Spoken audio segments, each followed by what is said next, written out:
And on the foreign scene, gunman bags live jail for killing Japan ex-PM, Abe. And on sports news today, para-athletes decry unpaid allowances following Nigeria's dominant games win. Here is the news in detail, starting with national stories.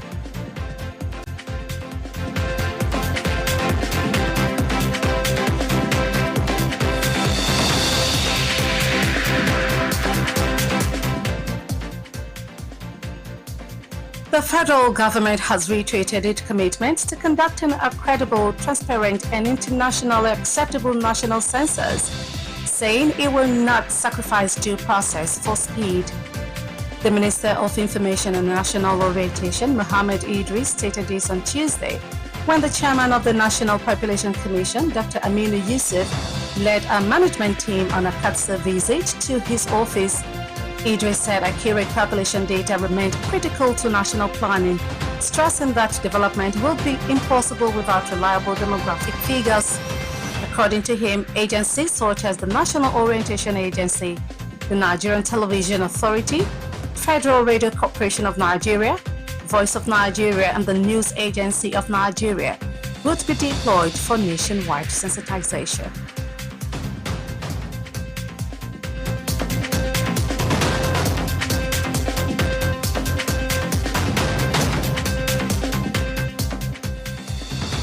The Chief of Army Staff, Lieutenant General Waidi Shaibu, has promised to continue to deploy personnel and operational resources to address security challenges in Plateau and other parts of the country. Shaibu gave the assurance on Tuesday during a Katsa visit to the Plateau State Governor, Caleb Moftwang, as part of his operational and familiarization tour with Army formations in the state. A statement by the Army spokesperson, Colonel Apollonia Anele, said the Army Chief reaffirmed the service's commitment to restoring lasting peace and security, noting that troops would continue to be professionally deployed to mitigate threat and protect lives and property.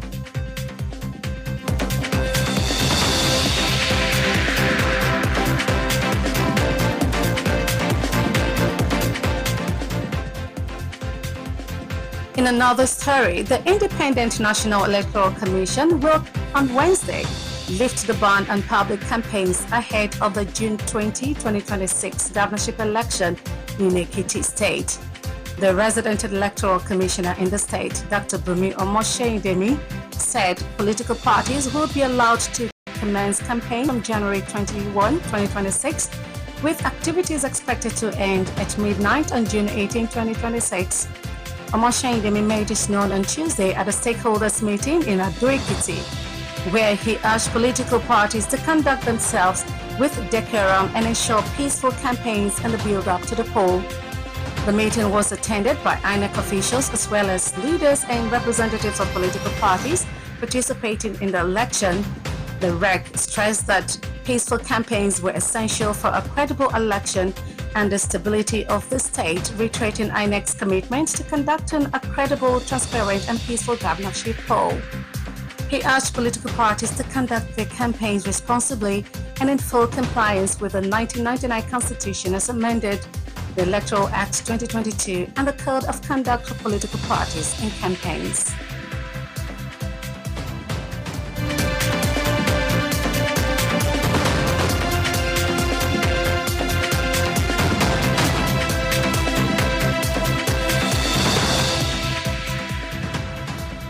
Thank you for staying tuned. Newsline returns shortly.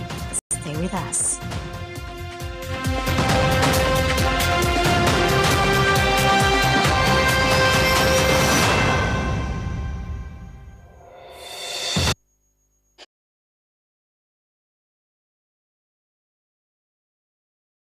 Killer Melody 100.7 FM. Ìlú ti Fọlá fi ṣayẹyẹ ọdún kan lọ́jọ́ Thursday ọjọ́ kọkàndínlọ́gbọ̀n oṣù kìíní ọdún 2026 Thursday 29 January 2026 látàgọ́ mẹ́sàn-án òwúrọ̀ 9 a.m. ayẹyẹ ọdún kẹlẹ́ ìmọ̀ ṣara ọ̀tọ̀ pẹ̀lú àwọn side attraction lóríṣiríṣi Alhaji Wasiu Alabi Pasuma máa gbé wa débẹ̀ kan lù sí wa níbàdí ṣeré fún wa yóò. Everybody can move chairman of the occasion, Ambassador Dr. Yemi Farobi, distinguished guest of honor, His Excellency Engineer Lucia Abiodun Makinde, Gómìnà ìpínlẹ̀ Ọ̀yọ́, special guest of honor, Mogaji Wole Arishikola, Dr. Adewale Kolapokari, Barrister Akim Agbaje, Dr. Niya Burishade, guest of honor, Prince Dr. Oyelade, Commissioner for Information, Oyo State, Mr. Idowu Ajanaku, Commissioner for Information, Ondo State, Mr. Femi Adesina, spokesman for former President Muhammadu Buhari, the guest lecturer, nígbàtí Professor Samuel Adebayo Ojúwàpá Authority, gbangba gbogbo èèyàn lálejò, ayẹyẹ ọdún kan lè ṣe rédíò Melody 100.7 FM, ọjọ́ Thursday 29 January 2026, Emeritus Professor Theophilus Ogunlesi opposite UCH Ìbàdàn láti pàdé ọ̀fẹ́ ní tíkẹ́ẹ̀tì fún gbogbo èèyàn láti wọlé láti pẹ̀lú wa celebrate. Tíkẹ́ẹ̀tì ti wà ní Melody House number 2 MB Mapadero Street Bode wa Samiba Sọ̀rọ̀ Ìbàdàn. Melody 100.7 FM tó ń gbé wa débẹ̀. Ẹ jẹ́ káwa náà celebrate yẹ.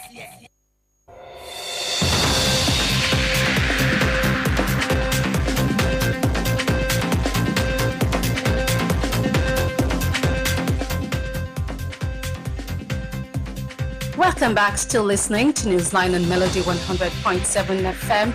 Many thanks for staying with us. The news continues and straight to the business story.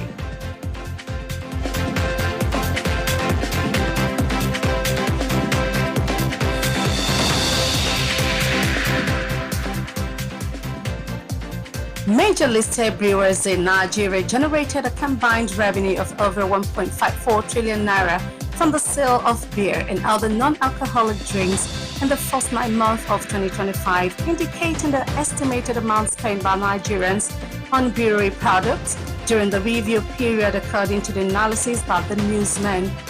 According to the unaudited financial statement of Nigerian Breweries PLC, International Breweries PLC, and Champion Breweries PLC for the 9 months ended September 30, 2025, the companies collected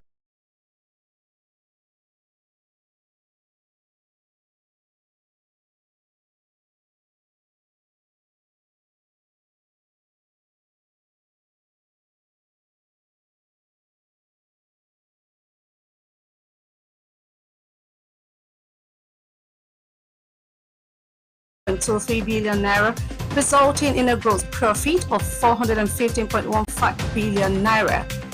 After accounting for selling and distribution expenses of 193.85 billion naira, administrative expenses of 59.58 billion naira, finance costs of 39.15 billion naira, and other charges, the company posted a profit after tax of 85.51 billion naira compared with a loss of 149.50 billion naira in 2024.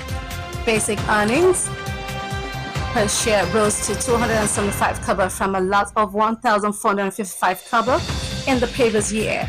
On the broader economic impact, the Chief Executive Officer of Economic Associates, Ayo Teriba, cautioned that strong sales figures do not necessarily translate into greater economic contribution.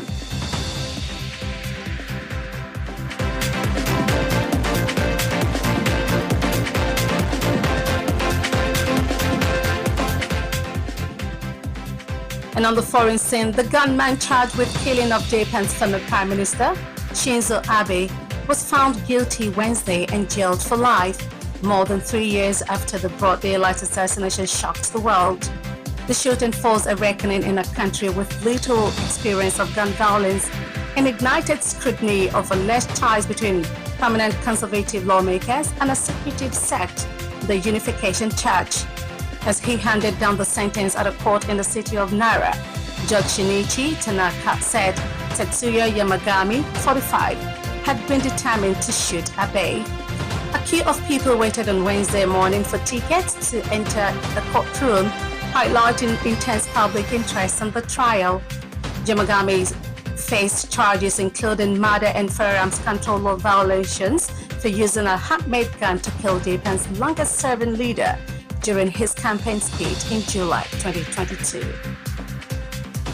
And straight to the entertainment news.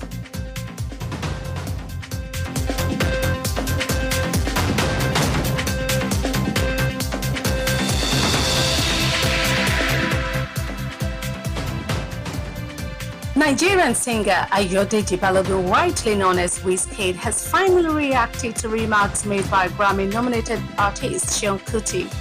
It will be recalled that Seun Kuti had, during several recent live streams, openly criticized Wizkid and his fanbase, repeatedly taking shot at the superstar.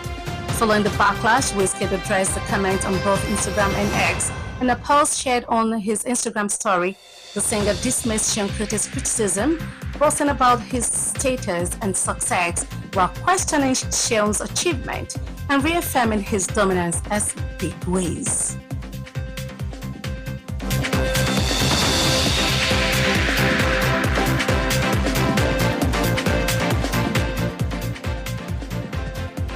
And finally, on Sports News today, para-athletes who represented Nigeria at the Maiden West Africa Zone A and B Para Games held in Abeokuta, Ogun State capital, from November 28 to December 4, 2025, have voiced dissatisfaction over delays in the payment of their competition allowances. Some athletes also alleged that they are yet to receive transport allowances related to the event. Nigeria hosted the inaugural regional para-sport competition, which attracted over 400 athletes from 10 countries, according to the chairman of the local organizing committee. Victor Achapo, Team Nigeria was represented by 190 athletes. The host nation topped the medal table in emphatic fashion, finishing fourth overall with an impressive total of 59 gold, 39 silver, and 31 bronze medals. Benin Republic placed second with 4 gold, 4 silver, and 14 bronze medals, while Ghana secured third position after winning 3 gold, 15 silver, and 21 bronze medals.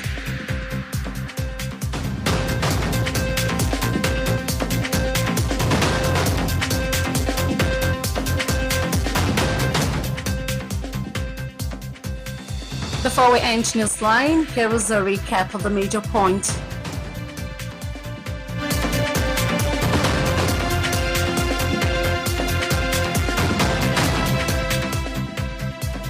FG pledges credible sensors, prioritizes accuracy over speed. INEC warns against hate campaign in Ekiti. Nigeria spent 1.54 trillion naira on beer, others in 9 months.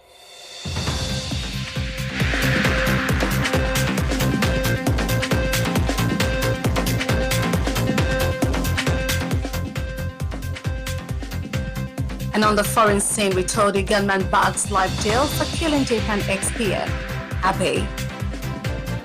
And finally, on sports news, we also told you para-athletes decry unpaid allowances following Nigeria's dominant games win. And we've come to the end of Newsline and Melody 100.7 FM. Kindly join us on our social media platforms for more news stories and excellent programming. Newsline was compiled and produced by Kudirat Hakima Pampa and Popola Egunfemi, edited by Eyitayo Olushola. My name is Elizabeth Awoku. Stay tuned for the Yoruba version of the news shortly. Good afternoon and many thanks for listening.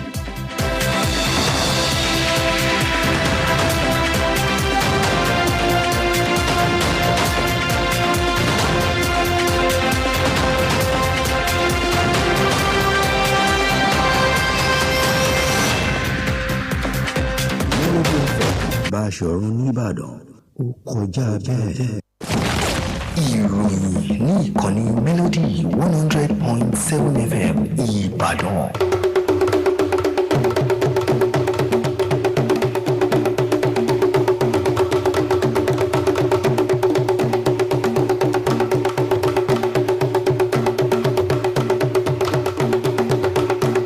Ẹ káàsán, àsìkò iṣẹ́ látàárọ̀. Àkójọpọ̀ ìròyìn la mú wá fún yín láti kàn ní Melody 100.7 FM Ìbàdàn. Adebola Adebayo ni oníròyìn yín. Ṣáájú ẹ gbọ́ kókó tó wà nínú ìròyìn náà. Ìjọba àpapọ̀ ilẹ̀ yìí ti ṣàfihàn ìfarajìn rẹ̀ láti ṣètò ìkànìyàn tí kò lẹ́jà ń bákan nínú. Àjọ elétò ìdìbò ilẹ̀ yìí kìlọ̀ tako ètò ìpolongo ìbò oníjàgídíjàgan nípínlẹ̀ Èkìtì.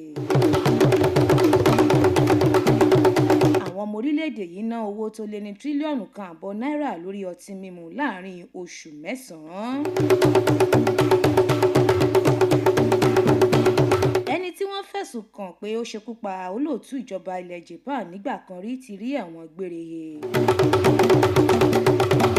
àwọn abarapá ti ké gbàjarè pẹ̀lú bí wọn kò ti rí owó ọ̀yà wọn gbà lẹ́yìn tí wọ́n gbégbá orókè níbi ìdíje tí wọ́n ti ṣojú ilẹ̀ Nàìjíríà. ìròyìn ọ̀hún rèé lẹ́kùnrẹ́rẹ́.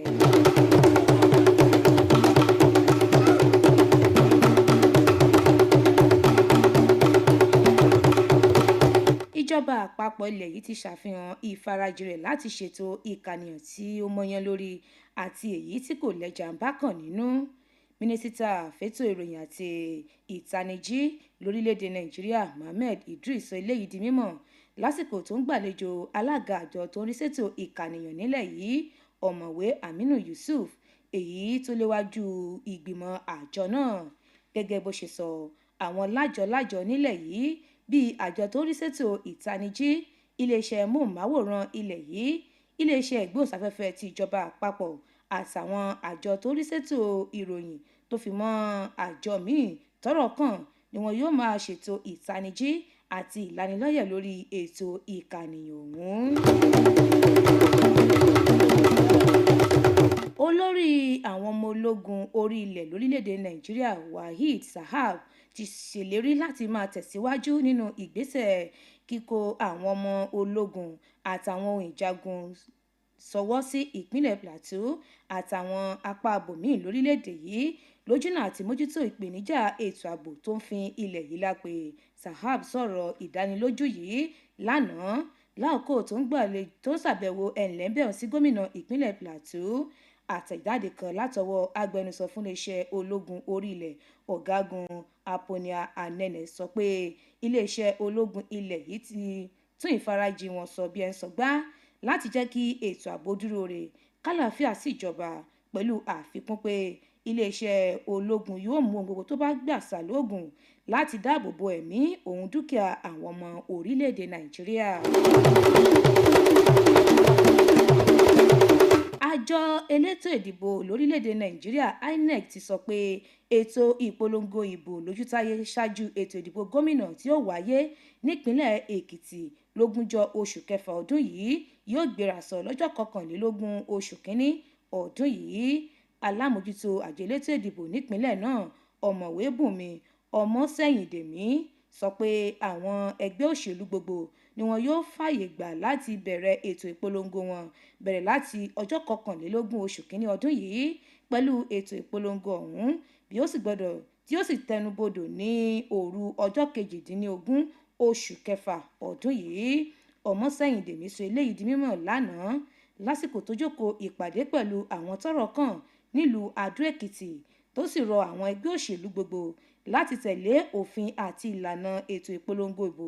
bákan náà ni ó ní kí wọ́n gba àlàáfíà láàyè lásìkò ètò ìpolongo ìdìbò kálukú wọn. níbi ìpàdé ọ̀hún làwọn adarí àtàwọn aṣojú àwọn ẹgbẹ́ òṣèlú gbogbo tí yóò kópa nínú ètò ìdìbò náà ti wà níkàlẹ̀. alámòjútó àjọ elétò ìdìbò ọ̀hún sọ pé ètò ìpolongo ìdìbò alálàáfíà ló ń tọ́ka sí ètò ìdìbò tí kò ní lẹ́jà bákan nínú. ó rọ àwọn olóṣèlú àtàwọn ẹgbẹ́ òṣèlú gbogbo láti gba àlàáfíà láàyè ṣáájú, lásìkò àti lẹ́yìn ètò ìdìbò tó ń bọ̀. àkójọpọ̀ ìròyìn lẹ́ ń gbọ́ lọ́wọ́ láti ìkànnì Melody 100.7 FM Ìbàdàn.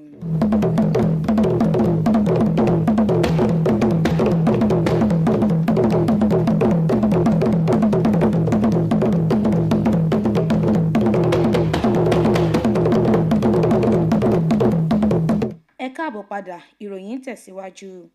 àkọsílẹ̀ owó tó wọlé fáwọn iléeṣẹ́ tó ń pọn ọtí lórílẹ̀‐èdè Nàìjíríà láàrin oṣù mẹ́sàn-án ọdún tó kọjá ló jẹ́ owó tó lé ní tírílíọ̀nù 1 náírà, èyí tó ń ṣàfihàn owó tí àwọn ọmọ ilẹ̀ yìí ná lórí ọtí mímu.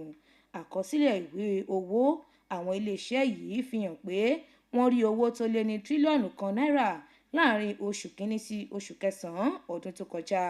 iléeṣẹ́ Nigerian Brewery tó jẹ́ iléeṣẹ́ tó tóbi jù tí wọ́n ti pọn ọtí nílẹ̀ yìí ni wọ́n sọ pé ó rí owó tó lé ní díẹ̀ ní tírílíọ̀nù kan náírà, èyí tó fi yàtọ̀ sí owó tó jẹ́ bílíọ̀nù lọ́nà ẹ̀ẹ́dẹ́gbẹ̀rin náírà tí wọ́n rí lọ́dún 2024. Onímọ̀ nípa ètò ọrọ̀ ajé nílẹ̀ yìí Ayọ̀ Tẹríba sọ pé pípa owó tó pọ̀ níléeṣẹ́ kò túmọ̀ sí pé ètò ọrọ̀ ajé irú orílẹ̀-èdè bẹ́ẹ̀ ń ṣe dáadáa.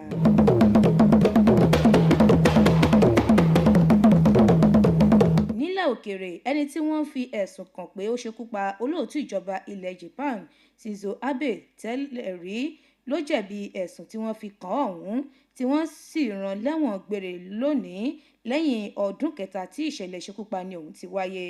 Ìró ìbọn ló ń dún lákọlákọ láti jẹ́ kí àwọn ará agbègbè ọ̀hún mọ ohun tó ń ṣẹlẹ̀.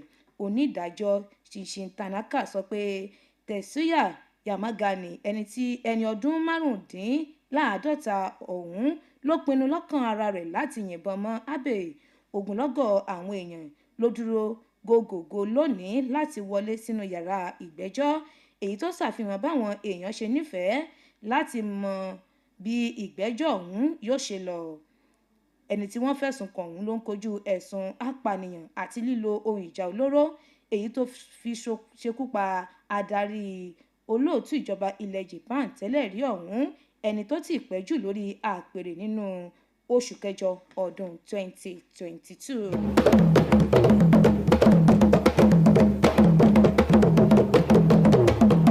Ìròyìn lẹ́ka amúlùdùn. Gbajúgbajà olórin tàkasúfèé ọmọ ilẹ̀ Nàìjíríà ni Ayọ̀dèjì Balógun tọ́pọ̀ èèyàn mọ̀ sí Wizkid ti fèsì sí ọ̀rọ̀ tí Ṣeun Kútì sọ. Ẹ rántí pé Ṣeun Kútì ló sọ oríṣiríṣi ọ̀rọ̀ nípa Wizkid àtàwọn olólùfẹ́ rẹ̀ láàkó tí wọ́n fi ọ̀rọ̀ wá lẹ́nu wò. Wizkid ló fèsì sọ̀rọ̀ náà lórí ìtàkùn ìbánidọ́rẹ̀ẹ́ Instagram rẹ̀, níbi tí ó ti sọ pé kò sí ọ̀rọ̀ nínú ohun tí Ṣeun Kútì sọ, tó sì ṣàlàyé pé kò sí nínú ẹni tí ó lè fẹ̀gbẹ́kẹ̀gbẹ́ pẹ̀lú òun nídìí iṣẹ́ orin tí wọ́n jọ yàn láàyò.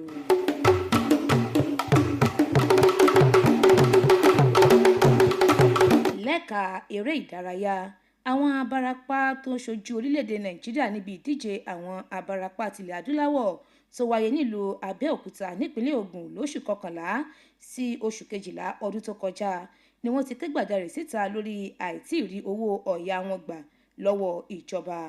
Ọ̀pọ̀lọpọ̀ àwọn abarapá yìí sọ pé wọn kò rí owó ìrìnnà wọn gbà tí wọ́n ń lò lọ síbi ìdíje tó wáyé lọ́dún tó kọjá ọ̀hún. Àwọn abarapá ọmọ orílẹ̀-èdè Nàìjíríà ni wọ́n gbé igbá orókè pẹ̀lú àmì wúrà 61, àmì bàbà 39 àti àmì bàbà 31.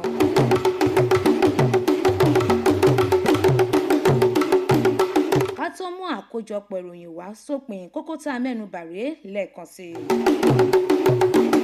A mú wá fún yín pé ìjọba àpapọ̀ ilẹ̀ yìí ti ṣàfihàn ìfarajìn rẹ̀ láti ṣètò ìkànìyàn tí kò lẹ́jà ń bá kàn nínú. Bákan náà la fi tó yín létí pé àjọ elétò ìdìbò ilẹ̀ yìí kìlọ̀ tako ètò ìpolongo ìbò oníjàgídíjàgan nípínlẹ̀ Èkìtì. Àwọn ọmọ ilẹ̀ yìí ná owó tó lé ní tírílíọ̀nù 1.5 náírà lórí ọtí mímu láàrin oṣù 9. Nílẹ̀ òkèèrè láti mú wá fún yín pé ẹni tí wọ́n fẹ̀sùn kàn pé ó ṣekú pa olóòtú ìjọba ilẹ̀ Japan nígbà kan rí ti rí ẹ̀wọ̀n gbére he. Lẹ́ka eré ìdárayá láti mú wá fún yín pé àwọn abarapá ti ké gbàjarè pé wọn kò tí ì rí owó ọ̀yà wọn gbà lẹ́yìn tí wọ́n gbégbá orókè níbi ìdíje tí wọ́n ti ṣojú ilẹ̀ Nàìjíríà. So èyí ni òpin àkójọpọ̀ ìròyìn wa fún tọ̀sán òní láti kàn ní Melody 100.7 FM Ìbàdàn. Kudirat Hakeem Apampa àti Bọ̀bọ́lá Egunfẹ́mi ló kó ìròyìn jọ. Èyítáyọ̀ Olúṣọlá lólóòtú ìròyìn. Adébọ́lá Adébáyọ̀ ló kà á sétí gbọ̀yìn. Ẹ máa yáṣẹ́ o.